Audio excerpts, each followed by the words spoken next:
Imagine getting into the car to read a book and feeling that instant feeling of nausea, headaches, and dizziness setting in. Fortunately, you're not alone. Sadly, 1 in 3 people are prone to motion sickness, with the more vulnerable population including young children, elderly, and pregnant women. So what is motion sickness? Let's take a look. Motion sickness is a response caused by exposure to unusual patterns of motion, typically from a vehicle of sorts. Now, our brains perceive motion through different pathways of the nervous system. This includes the inner ears, the eyes, and the muscles. This repeated motion when in a vehicle causes disturbances to the inner ear which do not align with what the body is seeing or feeling. This is known as the sensory conflict theory. The passive movement elicits a mismatch of information between the sensory systems to induce symptoms of motion sickness. Although still very ambiguous, currently the sensory conflict theory is the most widely accepted explanation for motion sickness. But why is this important? Under normal circumstances, for example sitting at a desk and studying, the input from the 3 pathways match accordingly. Our inner ears and muscles do not sense any movement and our eyes are focused on stationary objects. It's like a game of dodgeball. Our central nervous system, being us, is able to process the various incoming messages, or dodgeballs, because they all align with each other and make sense. However, when we're in a car, it's not so easy.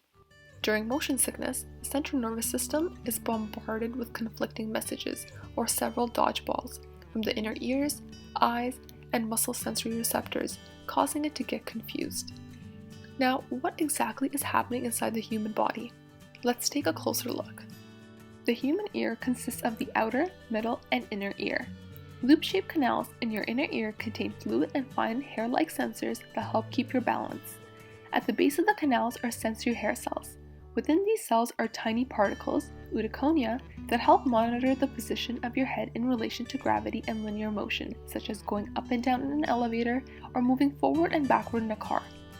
As the body moves, the fluid located in the inner ear stimulates the hair cells and produces a nerve impulse that travels to your brain. During motion sickness, the body is not experiencing continuous motion, but little instances of motion. This means the fluid in the inner ear is continuously being moved around and transmitting nerve impulses, even though the ear is no longer detecting continuous motion. This creates a disagreement between the 3 systems as the nerve impulses meet in the brain. For many of us, motion sickness will often include nausea, vomiting, dizziness, headaches, fatigue, shallow breathing, increase in saliva production, loss of appetite, and pale skin. So that's all great, but what do you do from here? How do you prevent all these terrible symptoms? Although motion sickness has no cure, there are several remedies out there to help alleviate the symptoms. However, these are simply remedies, and they vary based on individual to individual. Therefore, you should always consult your doctor before trying any of them. Some common remedies used over the years include the use of ginger-based drinks and naturopathic products such as acupressure wristbands. These are advertised to relieve symptoms of nausea and vomiting. However, there is little evidence to show the true efficacy of these remedies. For many of us, a common mind game may also do the trick. Something as simple as looking straight towards the horizon and taking deep breaths helps to realign the inner sense of balance, muscle movement, and pairs it with a corresponding visual affirmation of motion. Sadly, that may not do the trick for all of us.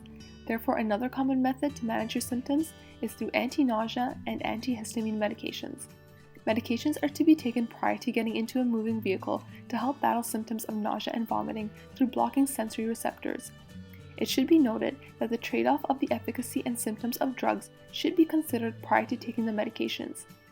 Like the decision to take any other medications, anti-nausea and antihistamine medications should also be taken with your doctor's knowledge. But these are simply remedies. Motion sickness itself has no absolute cure, because it is all a sensory perception game.